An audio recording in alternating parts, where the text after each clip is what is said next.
और भाई लोग, क्या हालचाल है? कैसे हो तुम लोग? सब एकदम बढ़िया।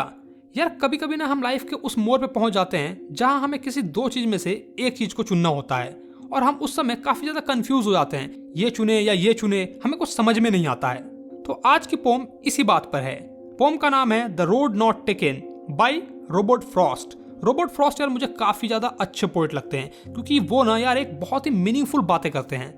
रॉबर्ट फ्रॉस्ट की पोम तुम्हें क्लास 10th में, क्लास 11th में, क्लास 12th में भी देखने को मिलेगी क्योंकि ये बहुत ही ज्यादा शानदार पोम लिखते हैं यार।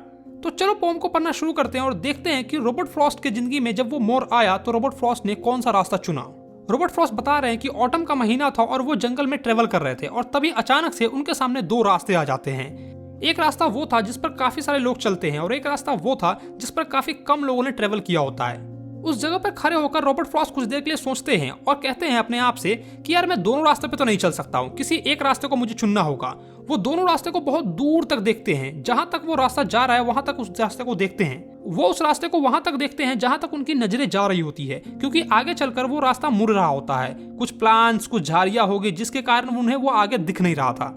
हमारे लाइफ में भी कभी कभी ऐसा समय आता है जब हमें डिसीजन लेना होता है। हमें ये डिसाइड करना होता है कि हमें कौन सा पाथ चुनना है, हमें कौन सा रास्ता चुनना है।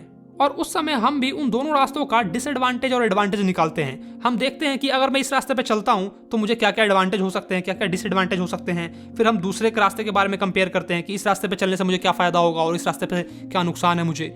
ये सारी चीजें हम लोग करते हैं ना यार। तो वैसा ही रॉबर्ट फ्रॉस्ट भी अपने दिमाग में ये कर रहे हैं। वो देख रहे हैं कि कौन सा रास्ता अच्छा है, कौन सा रास्ता खराब है, कौन सा एडवेंचरस रास्ता है और कौन सा वो रास्ता है जिस पर काफी सारे लोग चल रहे हैं। येलो वुड, इससे हमें ये पता चलता है कि वो जो मौसम था वो ऑटम का मौसम था। मतलब जब रॉबर्ट फ्रॉस्ट जंगल में चल रहे थे ना तो उस टाइम में ऑटम का मौसम था।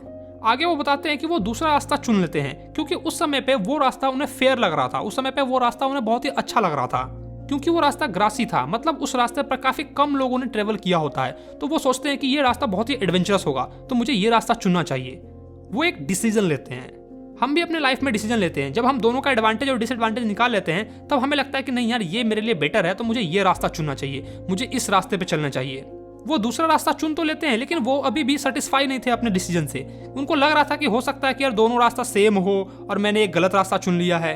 वो बहुत ही ज्यादा कंफ्यूज सा थे क्योंकि उस दिन मॉर्निंग में दोनों रास्ता एक जैसा दिख रहा था। दोनों ही रास्ते पे यार पत्ते गिरे हुए थे, ग्रासी था हल्का हल्का। एक थोड़ा ज्यादा लग रहा था ग्रासी और एक थोड़ा कम ग्रासी था। मतलब एक पे ज्यादा लोग ट्रेवल किए होंगे और एक पे कम किए होंगे।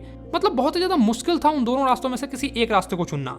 हमारे लाइफ में भी कभी कभी ऐसा होता है कि जब हम दोनों में से किसी एक को चुनने में बहुत ज्यादा कंफ्यूज हो जाते हैं। मतलब हमें ऐसा लगता है ना कि यार अगर मैं ये चुनूंगा ना तो ये छूट जाएगा और ये चुनूंगा तो ये छूट जाएगा। समझ में ही नहीं आता कि क्या चुने। फिर हम जाते हैं अपने दोस्तों से पूछते हैं कि भाई यार बता दे मुझे ये करना चाहिए या ये करना चाहिए। अपनी फैमिली का हेल्प लेते हैं, माँ बाप से पूछते हैं। और कुछ लोग तो बस सिक्का उड़ाते हैं और हेड और टेल करते हैं कि हाँ हेड आया तो ये लूंगा, टेल आया तो ये लूंगा। आखिरकार वो दूसरा रास्ता चुन लेते हैं और पहले रास्ते को छोड़ देते हैं ये कहकर कि कभी और आऊंगा तो इस रास्ते से चला जाऊंगा।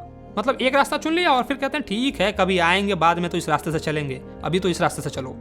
लेकिन कहीं ना कहीं उनको इस बात का अंदाजा था कि अगर मैं आज ये रास्ता चुन लेता हूँ, सेकंड वाला रास्ता चुनता हूँ, तो हो सकता है कि आगे चलकर ये रास्ता किसी और रास्ते से मिल जाएगा, फिर वो रास्ता किसी और रास्ते से मिल जाएगा और फिर वो किसी और से, और ऐसे ही करते करते मैं कहीं और पहुंच जाऊंगा और अपने जीवन में कभी भी वापस मैं इस जगह पर नहीं आ पाऊंगा। उनको इस बात का अंदाजा था कि अगर मैं आज एक रास्ता चुन लेता हूँ तो हो सकता है कि जीवन में कभी भी मैं इस दूसरे रास्ते को ना चुन पाऊं।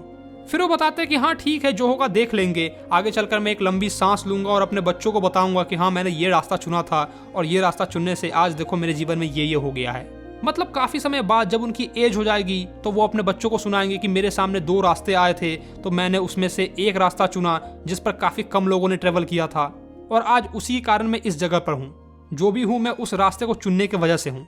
हो सकता था कि अगर मैं दूसरा रास्ता चुनता तो मैं कहीं और होता और आज कुछ और होता। देखो हर किसी के लाइफ में ना ये सिचुएशन, ये टाइम आता है। तुम्हारे लाइफ में भी आएगा। जब तुम 10th पास आउट हो जाओगे तो तुम्हें भी चुनना पड़ेगा। तुम्हारे पास तो 3 रास्ते होंगे कि मुझे साइंस लेना है, आर्ट्स लेना है या कॉमर्स लेना है। उस टाइम पर तुम भी बहुत दूर दूर तक सोचोगे कि यार साइंस लूंगा तो यह बन जाऊंगा, वो बन जाऊंगा, IIT क्रैक करूंगा, ये करूंगा, वो करूंगा। कॉमर्स लूंगा तो भाई CA वगैरह बनूंगा, आर्ट्स लूंगा तो ये करूंगा। मतलब उस टाइम पर तुम जितना सोच सकते हो उतना सोचोगे। तुम जितने एडवांटेज और डिसएडवांटेज निकाल सकते हो उतना निकालोगे और फिर जाकर तुम किसी एक रास्ते पे चलोगे, कोई एक डिसीजन लोगे कि हाँ चलो मैं जाकर साइंस ले लूंगा और फिर साइंस लेकर आगे चल के IIT वगैरह क्रैक करूंगा। मेरी भी लाइफ में ऐसा समय आया है जहां मुझे 2 चीजों में से किसी एक चीज को चुनना होता है और जरूरी नहीं है कि वही चीज चुनो जो सारे लोग चुन रहे हैं। भेड़ चाल में मत चलो। अपनी बुद्धि लगाओ और थोड़ा अलग करने की कोशिश करो। अब ये जरूरी तो नहीं है कि अगर सारे बच्चे साइंस ले रहे हैं, IIT वगैरह क्रैक कर रहे हैं तो मैं भी वही करूँ। हाँ यार, मेरा पढ़ने में मन नहीं लगता तो क्या, मैं कुछ और कर सकता हूँ, करने को काफ़ी सारे काम हैं। मैं तुम्हें ये बिल्कुल भी नहीं बोल रहा हूँ कि भाई पढ़ना लिखना छोड़ दे, इससे कुछ होने वाला नहीं है। लेकिन हाँ, मैं तुम्हें ये समझाने की कोशिश कर रहा हूँ कि जरूरी नहीं है कि सिर्फ वही करो जो शर्मा जी का लौंडा कर रहा है। यार बगल में राजू का लौंडा है, उसको देखो, पिंटू का बेटा है, उसको देखो, प्रमोद का बेटा है, उसको देखो। सिर्फ शर्मा जी के लौंडे को क्यों देख रहे हो? फिलहाल तो तुम अपने भाई के चैनल को सब्सक्राइब मारो और कुछ भी मत करो, ज्यादा सर पे लोड मत लो, ठीक है? वीडियो अच्छा लगा हो तो वीडियो को लाइक करो, इंस्टाग्राम पे मुझे फॉलो करो और कमेंट बॉक्स में मुझे बताओ कि आगे चलकर तुम्हें क्या बनना है, क्या करना है। चलो तो मैं मिलता हूँ तुम्हें नेक्स्ट वीडियो में। Bye bye.